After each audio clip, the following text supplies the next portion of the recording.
আর গন্ধব গাছকে স্পর্শ করলাম যখন শরীর থেকে জান্নাতি পোশাক হয়ে পড়লো, তখন আমাকে নামাই দিল যদি পাহাড় শ্রীলঙ্কায়, হাওয়াকে নামাই দিল জাজিরাতুল আরবের জেদ্দায়। দীর্ঘদিন কান্নার পরে মিলন হলো আরাফায়। এখন যদি তোদের জন্য ওকালতি করতে চাই, আর আল্লাহ যদি গন্ধব গাছের নিচে যাওয়ার কারণ জিজ্ঞাসা করে দেয়, তোদের বাঁচাতে যে আমি বলবো বেকায়দায়, কথা আমি যেতে পারবো না। নূহ আলাইহিস সালামের কাছে যাবে, কেনানের অজুহাত দিয়ে নূহ আলাইহিস সালাম যাবে না, মানুষগুলো ঈসা আলাইহিস সালামের কাছে যাবে। ও আল্লাহ নবী ঈসা, দুনিয়াতে আল্লাহ সকলকে বানাইছে পিতা মাতা সহকারে। আদমকে বানালো আল্লাহ, বাবাও লাগে নাই মাও লাগে নাই। আপনাকে আল্লাহ বানাইছে, মা লেগেছে, মা নিয়েছে, মায়ের দিয়ে জন্ম।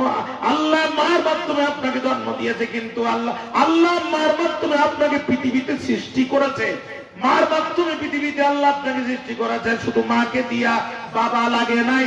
ওগো পয়গম্বর, আজকে আপনি আমাদের জন্য একটুখানি, আজকে আপনি আমাদের জন্য একটুখানি সুপারিশ করতে পারেন না?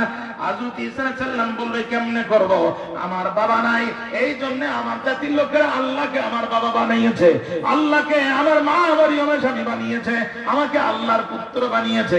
আর যদি আমি যাই, তাহলে আমার যদি আল্লাহ সেই কারণ জিজ্ঞাসা করতে চায়, আর কোন পয়গম্বরের কাছে যে লাভ হবে না। আজকে সুপারিশ করতে পারবেন একমাত্র তিনি, দুলালে আমেনা শাহে মদিনা, দুজাহানের পয়গম্বর যিনি। আল্লাহ হবেন একমাত্র বিচারপতি, নবীজি হবেন একমাত্র বিচারক। আল্লাহর নবী সেই দিন আপনার আমার জন্য সুপারিশ করবে।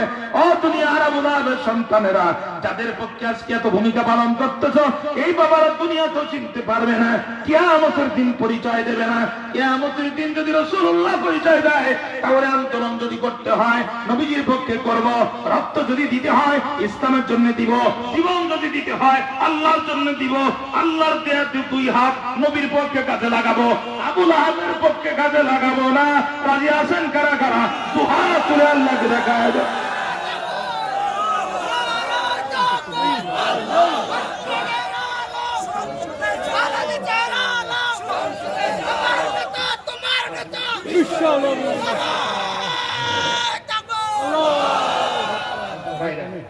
লম্বা করার সুযোগ নেই, অসমাপ্ত গোসল বক্তব্য এখানেই রাখতে হচ্ছে।